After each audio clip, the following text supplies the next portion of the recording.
সালামু আলাইকুম। আজকে ব্যবসা শুরু করার পরে কিভাবে ব্যবসা করলে ব্যবসার কাস্টমার বাড়বে এবং ব্যবসাটা খুব সুন্দরভাবে পরিচালিত হবে সে বিষয়ে আলোচনা করব। দেখেন, অনেকে ব্যবসা শুরু করার পরই কিন্তু লাভের চেষ্টা করে, অনেক বেশি লাভ করার চেষ্টা করে। এটা কিন্তু একটা রং থিওরি। আপনার মনে রাখতে হবে, প্রথমে কাস্টমারের মধ্যে আপনার প্রতি বিশ্বাস নেশা লাগবে যে আমি ওখানে গেলেই ঠকবো না, এবং যে প্রোডাক্টের ব্যবসা আপনি করছেন ওই প্রোডাক্টটা ওখানে গেলে পাবো।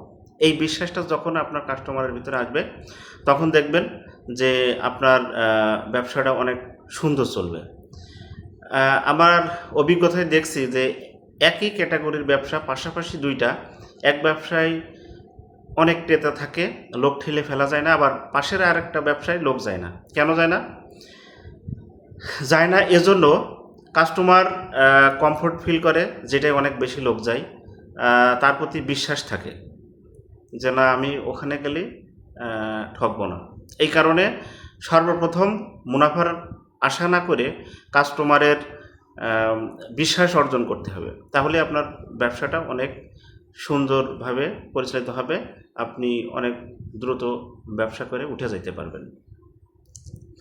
আমি ডেল কার্নেগির একটা বই পড়ছিলাম, ওখানে বলছে যে আমি একদিন ইউরোপের এক কান্ট্রিতে বেড়াতে গেছি, গিয়ে গাড়ি নিয়ে যখন বের হই, গাড়ির যখন তেল ফুরায় যায় একটা পাম্পে ঢুকি।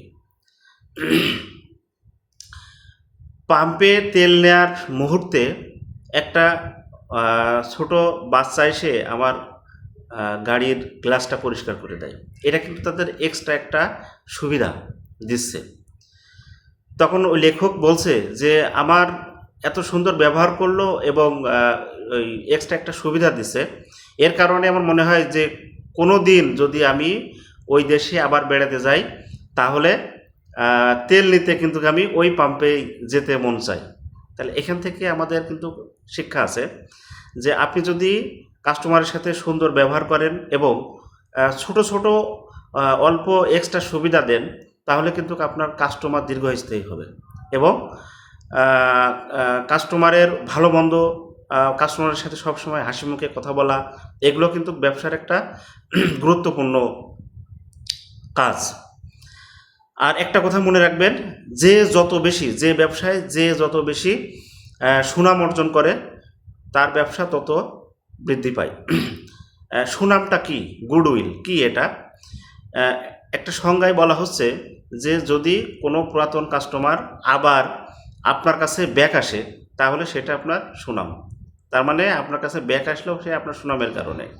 আপনার ওই প্রোডাক্টটা কিন্তু আশেপাশে আরও প্রতিষ্ঠানের পাতো, কিন্তু সে সেখান থেকে না নিয়ে আপনার কাছে গেছে, তার মানে সেটা আপনার সুনামের জন্য গেছে। আর এই সুনামটা ব্যবসা পরিচালনা করার জন্য সবচেয়ে বেশি অর্জন করা উচিত, তাহলে আপনাদের ব্যবসা কোনো দিন ডিফল্ট হবে না, ব্যবসা দেখবেন খুব সুন্দরভাবে চলছে। ধন্যবাদ।